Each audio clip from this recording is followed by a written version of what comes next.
Have you ever thought about how one single event could pretty much shut down the entire world economy? Well, it happened back in 1973.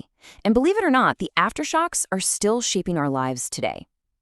We're going to dive into the oil crisis. It's a story of war, power, and the exact moment our modern world was basically forged in fire.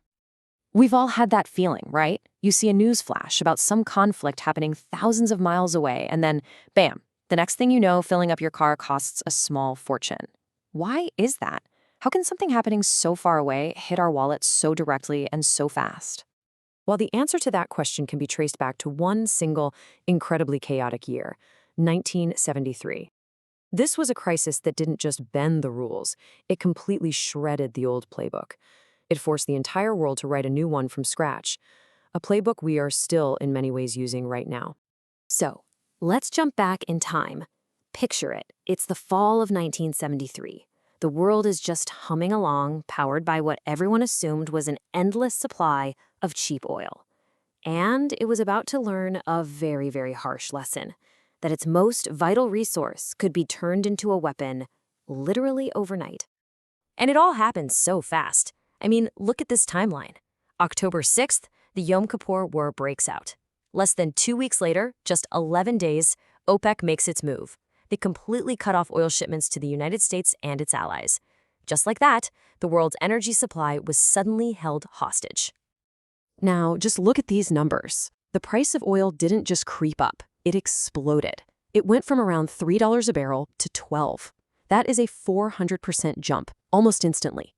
This wasn't just a little bit of inflation. No, this was a massive supply shock. It was like someone had yanked the emergency brake on the entire global economy. And this was so much more than just an inconvenience at the gas station. As one historical account puts it, the industrial world faced a sudden and profound energy crisis. The very foundation of prosperity that had been built since World War II, this idea of cheap, abundant energy, it was just crumbling. And you have to understand, this wasn't just about prices, it was a seismic shift in global power. For the very first time, the oil-producing nations showed the world that they could use their control over this one critical resource to dictate global politics and economics. The old order was completely shattered.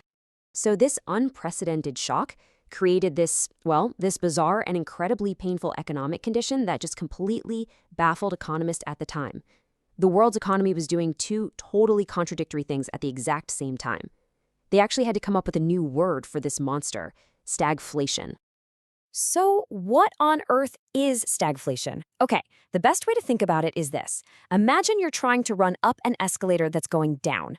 You're burning a ton of energy, but you're not getting anywhere. You might even be sliding backward. Prices for everything are skyrocketing, but the economy itself isn't growing, and jobs are actually disappearing. It is the absolute worst of both worlds. And this wasn't just some abstract economic theory. This was a daily struggle for millions of people. Families watched their grocery bills just soar.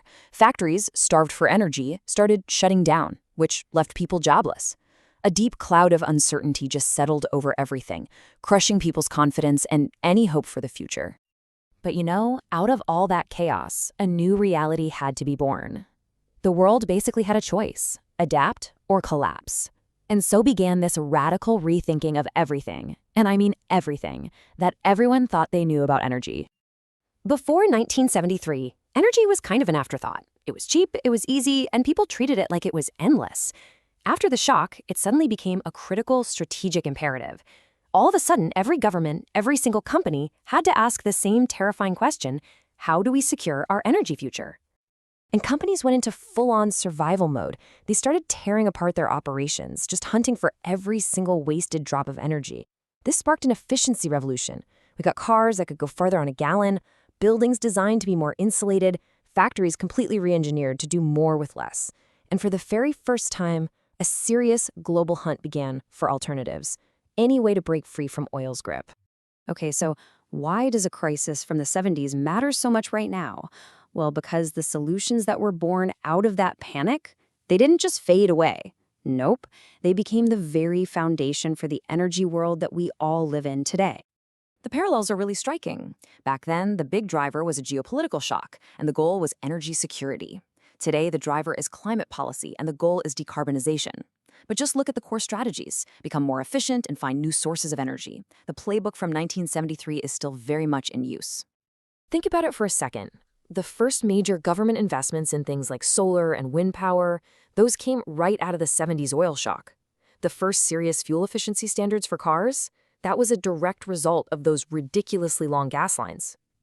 What really started as a desperate scramble for survival became the accidental blueprint for our modern green transition. So what's the ultimate lesson here? What do we take away from 1973? Was it all just a short-term fix for a world that was in a panic? Or did that crisis accidentally kickstart the very energy future we are now racing to build? The answer to that question might just define the next 50 years.